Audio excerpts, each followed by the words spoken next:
Good morning students, how are you. मैं आपको chapter पढ़ा रहा हूँ इंट्रोडक्शन टू अकाउंटिंग, जिसका लेक्चर नंबर 5 आज हम आपके साथ शेयर करने जा रहे हैं। और आज का टॉपिक होगा बच्चे functions of accounting, objectives of accounting, advantages of accounting and limitations of accounting. Total में आपको 4 टॉपिक आज हम आपको पढ़ाएंगे। पहला टॉपिक हम आपका शेयर करने जा रहे हैं functions of accounting. Function of accounting का मतलब क्या होता है कि अकाउंटिंग का क्या वर्क है, अकाउंटिंग का क्या कार्य है, वर्क है, वो बताना, जानना। सबसे पहला काम है अकाउंटिंग का maintaining a systematic accounting record. जो भी हम बुक्स ऑफ अकाउंट का लेन देन हम लोग रिकॉर्ड करते हैं उसको सिस्टमेटिक तरीके से, एक ढंग से, एक अच्छे तरीके से मेंटेन करना कि जब जरूरत हो हम उसको आसानी से ढूंढ लें। जैसे कि हम बहुत सारे कस्टमर को अपने गुड्स को सेल करते हैं, बहुत सारे कस्टमर से हम अपना गुड्स परचेस करते हैं। वैसे स्थिति में अगर हम एक सिस्टमेटिक टाइप से हम अपना अकाउंटिंग रिकॉर्ड्स करें तो पता चलेगा, मान लो कि राम को हमने कितना सेल किया था 5 तारीख को जनवरी में, तो वो हम उसको ढूंढ लेंगे कि भाई राम का अकाउंट खोलो और वहां से पता लगा लेंगे कि राम को 5 जनवरी को कितने सामान बेचा था, या राम श्याम से 1 जनवरी को मैंने कितने सामान परचेस किया था। अगर हम लोग जो बिजनेसमैन है वो सिस्टमेटिक रिकॉर्ड अगर नहीं रखेगा तो कैसे पता चलेगा कि राम का 5 तारीख को कितना सामान परचेस किया या श्याम को 1 तारीख से कितना सेल किया, जो भी हो। तो वैसे स्थिति में ये जो अकाउंटिंग है का सबसे प्राइमरी फंक्शन है, यू कैन से दैट ये प्राइमरी फंक्शन है, पहला फंक्शन है कि सिस्टमेटिक ढंग से अपने बुक्स ऑफ अकाउंट को रिकॉर्ड करना, उसके सारे फिनेंशियल ट्रांजेक्शन और इवेंट का।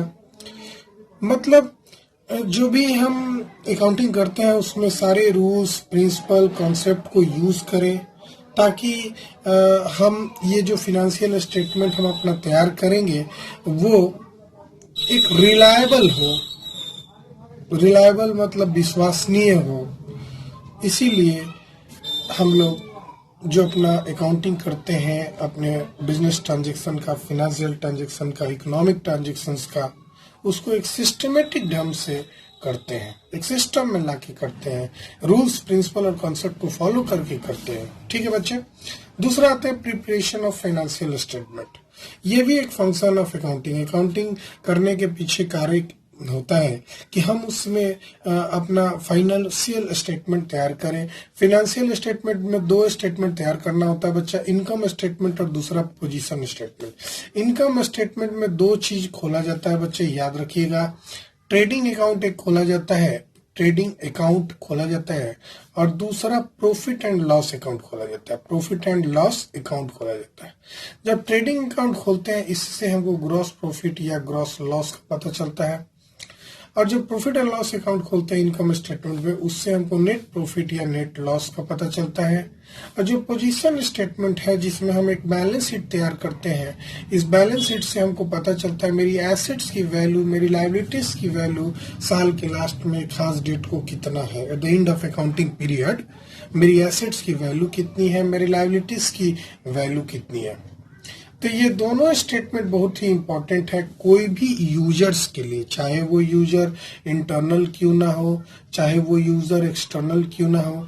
इन दोनों यूजर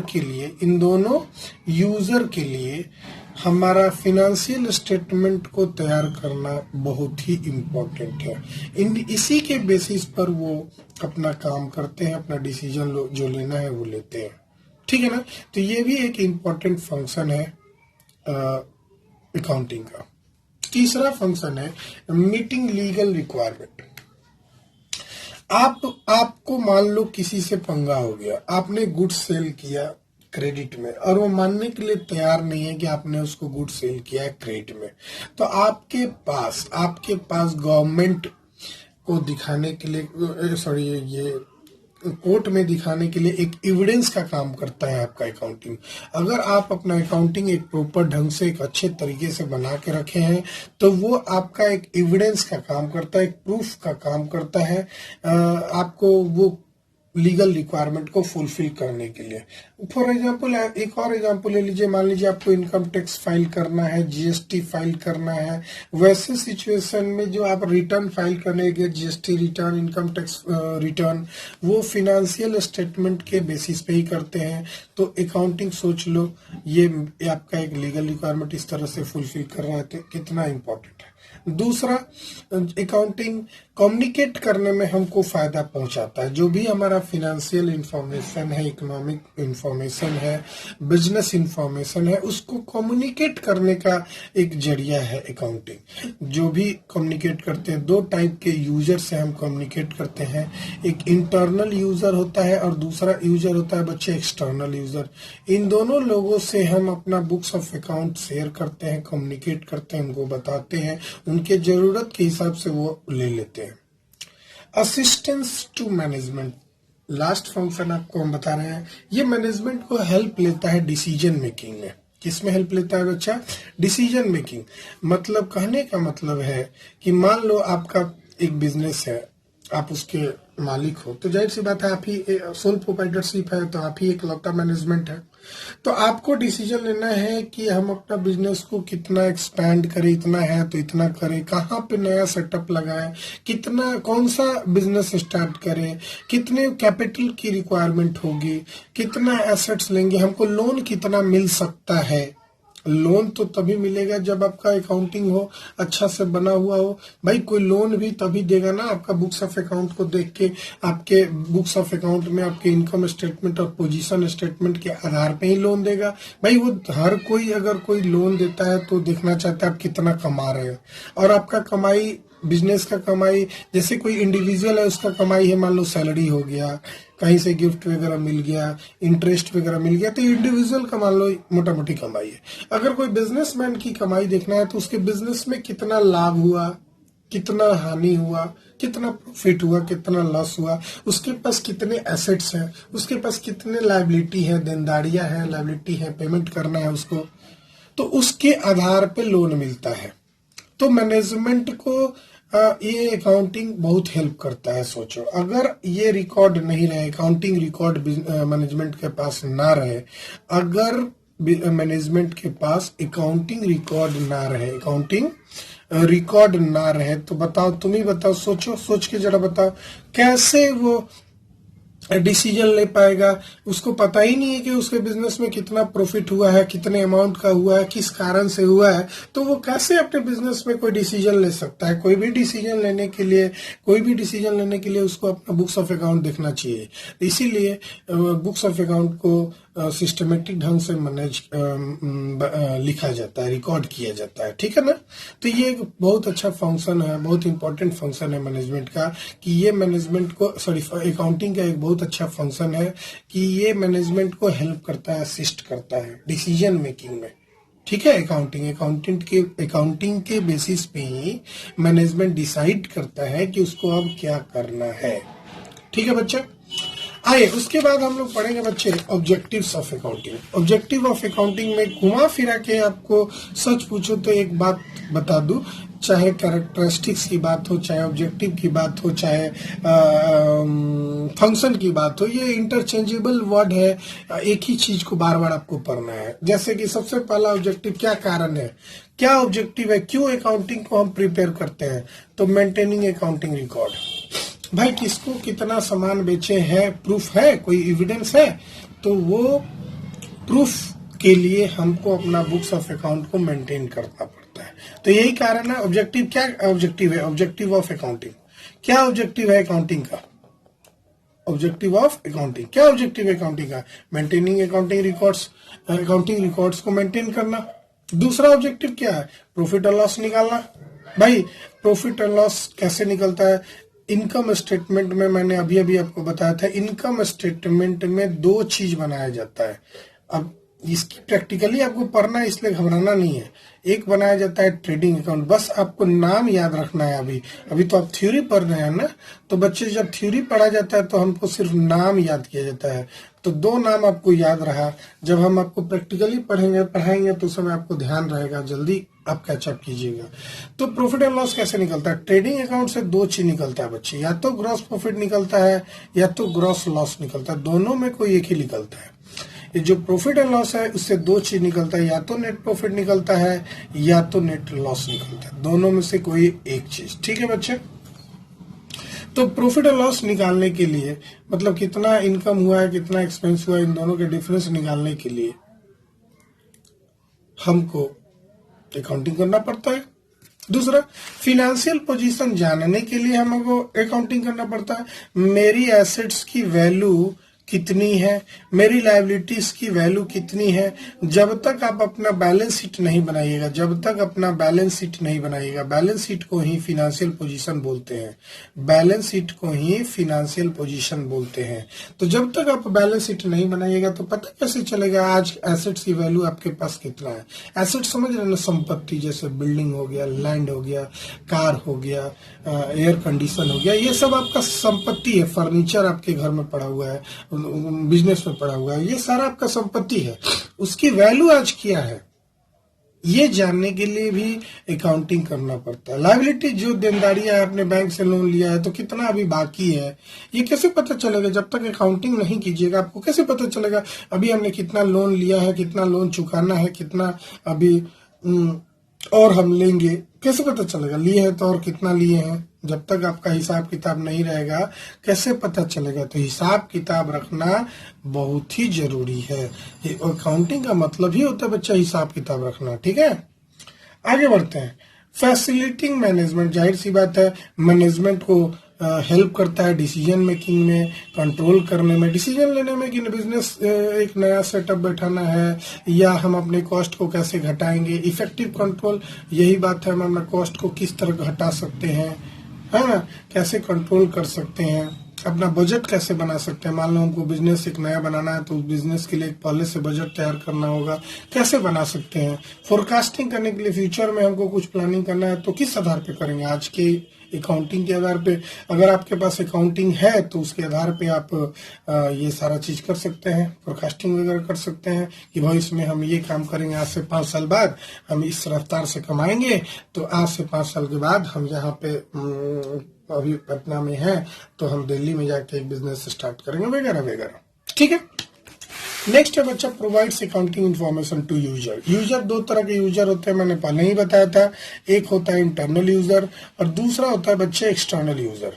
इन दोनों यूजर में को हम अकाउंटिंग इन्फॉर्मेशन प्रोवाइड करते हैं एज पर देयर नेसेसिटी, उनकी जरूरत के हिसाब से उनको अकाउंटिंग इन्फॉर्मेशन प्रोवाइड करते हैं। और अकाउंटिंग इन्फॉर्मेशन कहाँ से प्रोवाइड करेंगे अगर आपके पास अकाउंटिंग नहीं होगा तो? अकाउंटिंग का होना सोचिए कितना जरूरी है, कितना जरूरी है। अगर अकाउंटिंग होगा तो इन्फॉर्मेशन दे दीजिएगा यूजर्स को, इंटरनल यूजर को या एक्सटर्नल यूजर को बता देंगे। इंटरनल यूजर क्या होता है? वैसे घर बिजनेस के अंदर का पार्टी जो होता है वो इंटरनल यूजर होता है और बिजनेस के बाहर के लोगों से जो होता है वो एक्सटर्नल यूजर होता है। ये टॉपिक ही है तो हमको पढ़ाना है, घबराने की जरूरत नहीं है। नेक्स्ट है बच्चा, प्रोटेक्टिंग बिजनेस एसेट्स।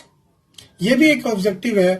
अगर हम अपने एसेट्स को रिकॉर्ड करके रखे हैं, मेंटेन करके रखे हैं कि हमारे पास कितना एसेट्स है, तो ये मैनेजमेंट को कंट्रोल करने में आसानी होता है, प्रोटेक्ट करने में आसानी होता है। ठीक है, अगर उसके पास रिकॉर्ड है तो।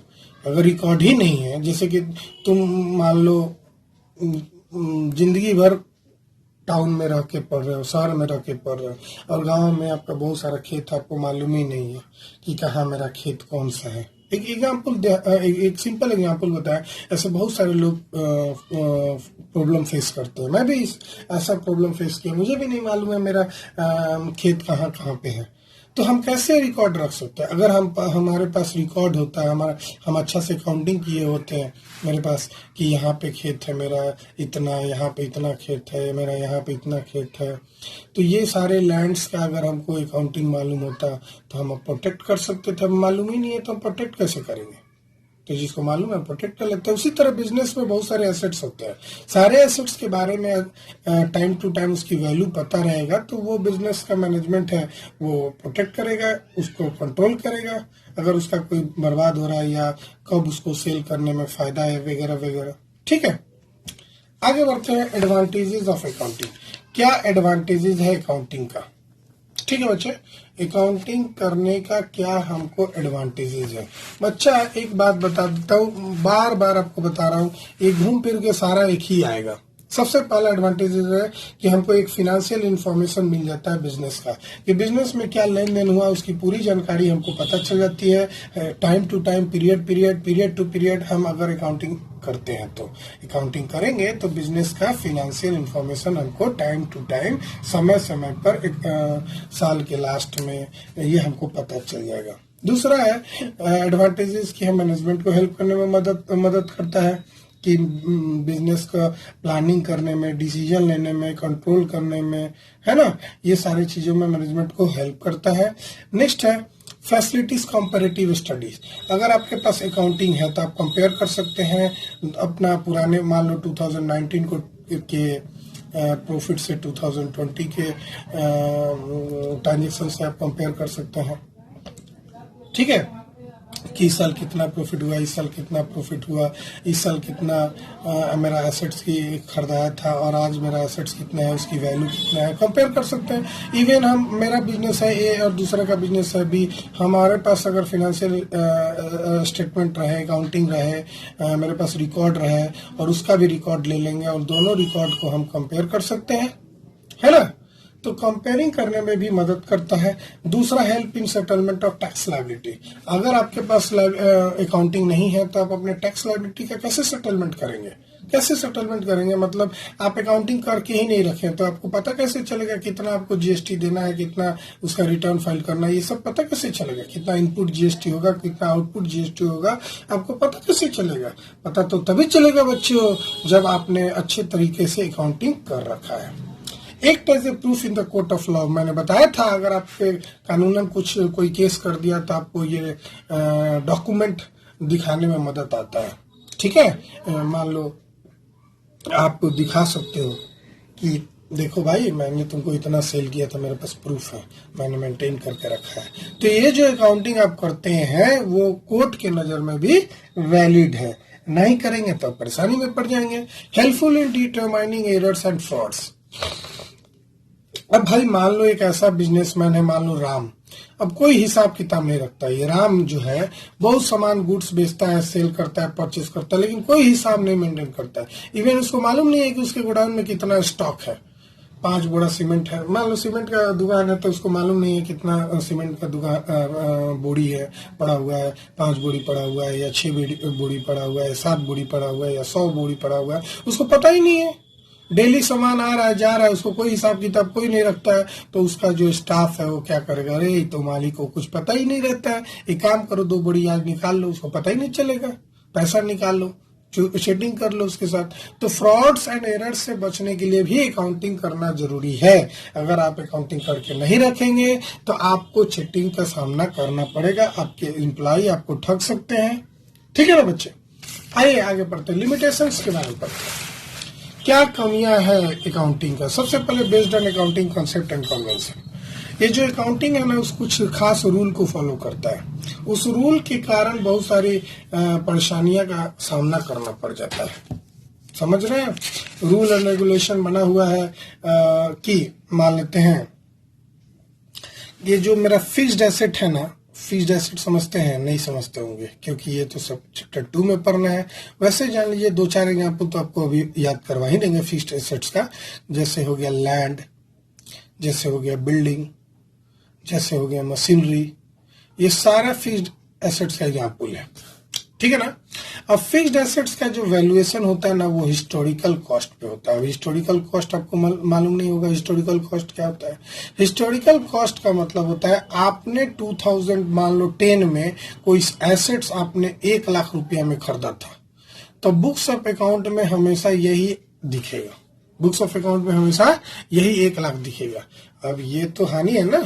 आज के रेट में मान लो आपने जमीन खरीद रखा था 1 लाख का, आज के रेट में उस जमीन की वैल्यू 2020 चल रही है, तो आज के रेट में मोटा मोटी हम मान रहे हैं कि इसकी वैल्यू 40 लाख के आसपास है।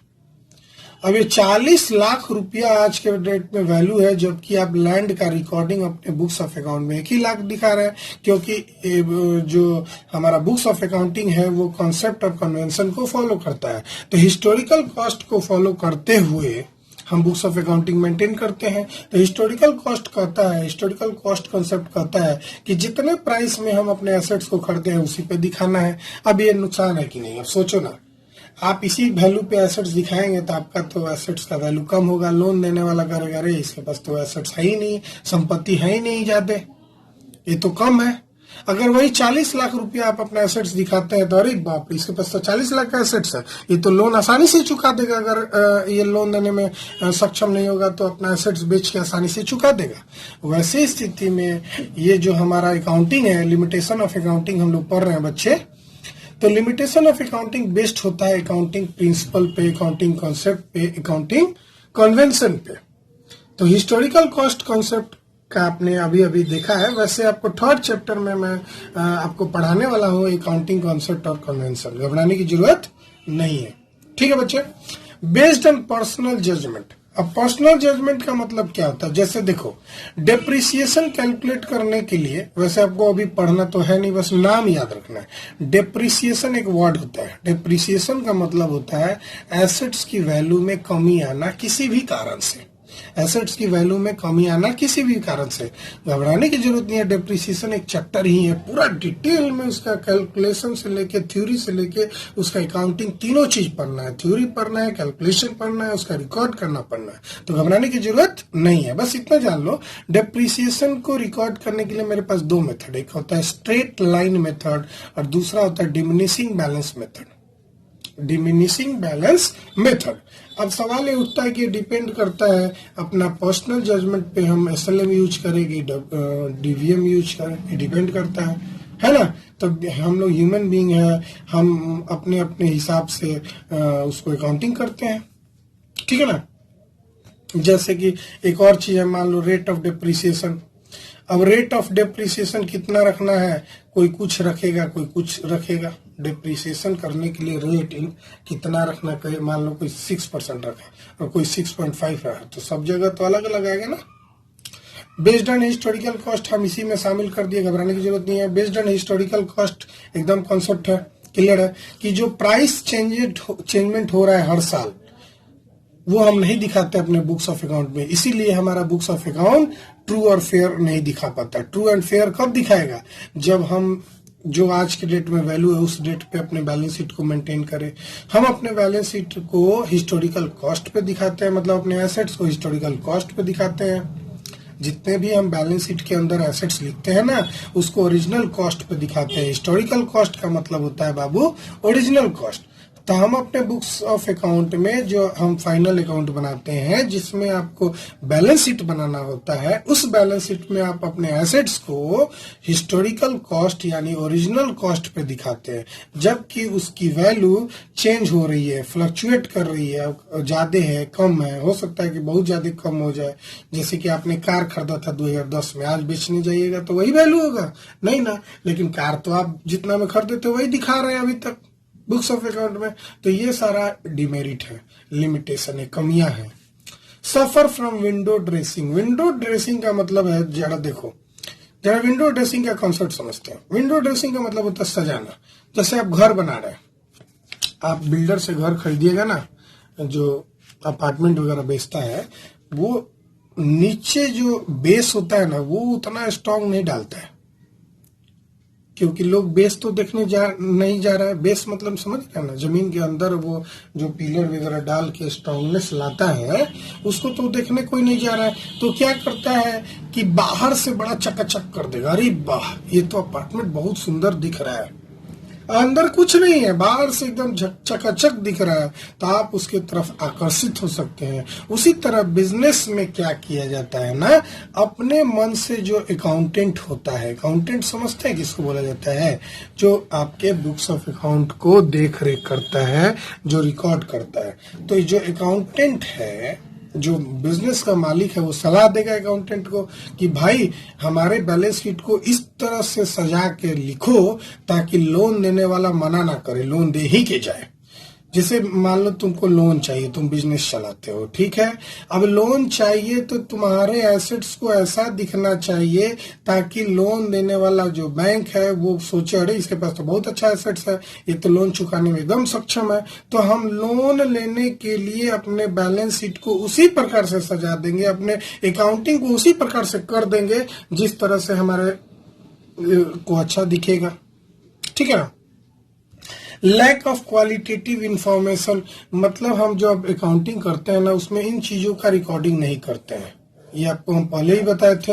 अकाउंटिंग करते समय हमको मनी के टर्म्स में रिकॉर्ड करना होता है, मनी के टर्म्स में रिकॉर्ड करना होता है, और सिर्फ फिनेंशियल ट्रांजेक्शन को रिकॉर्ड करना होता है। फिनेंशियल ट्रांजेक्शन का मतलब पैसे क्या लेन देन वाला कोई भी आइटम, ठीक है ना, उसी का रिकॉर्डिंग करना होता है। लेकिन मान लेते हैं आपका एम्प्लॉयर और एम्प्लॉई के बीच का, मालिक और उसका जो स्टाफ है उसके बीच में रिलेशन अच्छा नहीं है, बार बार झगड़ा हो रहा था, बिजनेस पे असर पड़ेगा ना। लेकिन उसका बिजनेस पे असर हो रहा है, लाभ हानि हो रहा है, नुकसान हो रहा है बिजनेस को, लेकिन चूंकि वो फिनेंशियल नेचर का नहीं है, उसका नेचर फिनेंशियल नेचर का नहीं है, मतलब उसको पैसे में कन्वर्ट नहीं किया जा सकता है, इसीलिए इसको हम लोग रिकॉर्ड नहीं करते हैं। इफिशियंसी ऑफ मैनेजमेंट, मैनेजमेंट तुम्हारा कितना इफिशियंट है उसके बेसिस पे फर्क पड़ता है। अगर मैनेजमेंट बहुत अच्छा है तो वो बहुत लाभ कमा के देगा, सेल्स करके देगा। लेकिन अगर इफिशियंट मैनेजमेंट नहीं है तो बिजनेस में नुकसान होने की चांसेस ज्यादा है। तो ये जो इफिशियंसी ऑफ मैनेजमेंट है वो थोड़ी ना बुक्स ऑफ अकाउंट में रिकॉर्ड होता है। कैसे रिकॉर्ड होगा कि तुम कितना अच्छा हो खराब हो, इसका रिकॉर्डिंग होगा, ये मनी के टर्म्स में कन्वर्ट हो ही नहीं सकता है। वर्कर्स का अपने मालिक की तरफ लॉयलिटी जितना ज्यादा हो उतना बिजनेस को फायदा होगा। आपके वर्कर्स आपके तरफ लॉयल नहीं है, ठीक है, लॉयल समझ रहे हैं ना, आपके तरफ लॉयल नहीं है, मन से बेमन से काम कर रहे हैं। वही अगर वर्कर आपका बहुत लॉयल है, आपका बहुत वफादार है, वैसी स्थिति में क्या करेंगे, बड़ा मन से काम करेंगे और आपको बहुत ही प्रॉफिट होगा। तो ये सब चीजों का बुक्स ऑफ अकाउंट में रिकॉर्डिंग नहीं होता है। एब्सेंटिज्म, आपका जो वर्कर है बार बार एब्सेंट हो जा रहा है, बहुत, मान लो आपका 10 वर्कर है, कभी 5 वर्कर एब्सेंट हो जा रहा है, कभी 6 हो जा रहा है, कभी 4 हो जा रहा है, कभी 3 हो जा रहा है। इस कारण से एब्सेंट होने के कारण आपके बिजनेस पे फर्क पड़ेगा ना, आपका बिजनेस तो ठप हो जाएगा। आप मान लो फैक्ट्री चला रहे हैं, आपका प्रोडक्शन कम हो जाएगा। अरे भाई आपको लेबर चाहिए 10 ठो और 10 में से 5 ही आ रहा है किसी कारण से, तो आपके बिजनेस पे फर्क पड़ेगा। इस फर्क को आप बिजनेस के बुक्स ऑफ अकाउंट में रिकॉर्ड कर पाएंगे? नहीं कर पाएंगे। क्यों? क्योंकि जो एब्सेंट होने वाला चीज है उसको मनी के टर्म्स में कन्वर्ट नहीं किया जा सकता है। मनी के टर्म्स में फिर से मैं समझा दूं, कंफ्यूजन ना हो। जैसे कि हमने ये पेन खरीदा, अब पेन परचेस किया, अब पेन खरीदा तो एक पेन की दाम है मान लो 5 रुपया, तो हमको पता है, हमने 5 रुपया उसको पे किया है, उसने हमको एक स्लिप दिया है, मेरे पास प्रूफ है, एविडेंस है। लेकिन इसके लिए क्या एविडेंस है? वर्कर का ईमानदारी, आपका मैनेजमेंट का इफिशियंसी, दोनों के बीच में झगड़ा, एम्प्लॉयर एम्प्लॉय के झगड़ा, इसका क्या प्रूफ है? इसको मनी के टर्म्स में कन्वर्ट कर सकते हैं क्या? नहीं, ये सारे फिनेंशियल ट्रांजेक्शन नहीं है।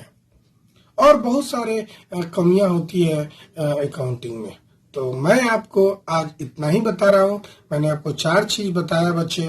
सबसे पहले बताया कि मैनेजमेंट का क्या, अकाउंटिंग का क्या फंक्शन है, फिर मैंने ऑब्जेक्टिव बताया, फिर मैंने आपको मेरिट बताया, और फिर आपको मेरिट मतलब एडवांटेजेस, और फिर आपको हम लिमिटेशन बताए हैं। आशा करते हैं समझ गए होंगे। प्लीज आप इस वीडियो को 2-3 बार देखिए और अच्छे से समझिए, आपका कुछ छूटना नहीं चाहिए। अगर कोई बात होगी तो आप पूछ लीजिएगा। बच्चे अभी क्लास 11th का थियोरेटिकल पार्ट चल रहा है, तो आप जरूर थोड़ा लगता होगा कि अरे हम तो अकाउंट्स लिए हैं कुछ लिखने के लिए, लेकिन हम तो सिर्फ पढ़े जा रहे हैं। घबराइए नहीं बच्चे, आपको करीब 20-25 क्लास आपको ऐसे ही गुजारना है, फिर हम लोग अकाउंटिंग करना सीखेंगे। ठीक है, bye bye. Please like, share and subscribe my YouTube channel Accounts Boss. Thank you all of